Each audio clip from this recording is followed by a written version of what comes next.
Verlede week het ons gevra waarom ons soms voel dat daar iets in ons lewe skort.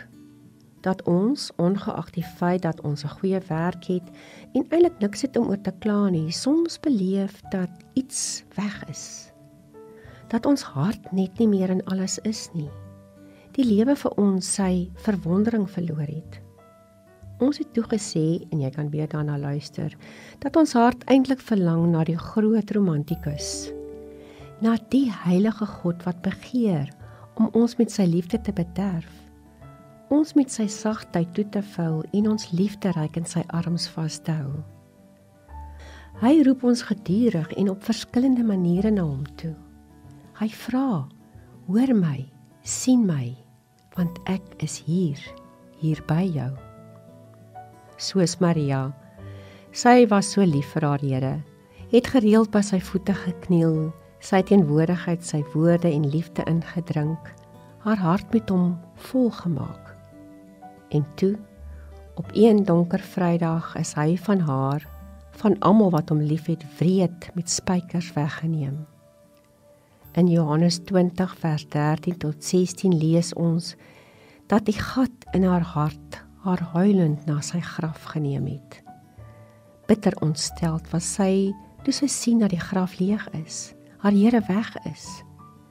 En is toe wat iemand voor haar staan en sê, waarom huil jy so? Vir wie soek jy? Sy dink dis die tuinier en smeek, asseblief meneer, as jy hom uit die graf gevat het, sê my tog waar sy lijk nou is.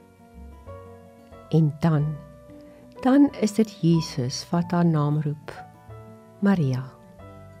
Daarmee sê hy vir haar, en vir jou vandag, ek weet van die gat in jou hart, van die verlang na iets waarop jy nie altyd jou vinger kan lê nie. Dis na my wat jy verlang, en ek is nie weg nie. Hier is ek, hier, altyd by jou.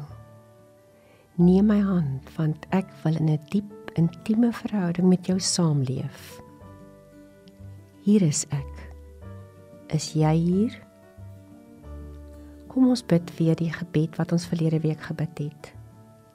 Here, wanneer die sagte fluistering van u siel saggies aan my hart raak, vul dit die leegheid in my hart met 'n soort verwondering en vrede, wat verryk, versterk, lewe wek. Wanneer die wêreld my dan mal kolk, vergeet ek dat u altyd in my is. Verloor ek myself in verwarrende verdwaalwees.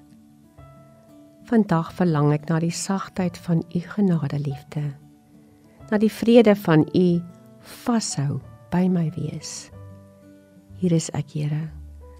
Vou my toe in u verekombers ontferming en maak my weer diep bewus van u.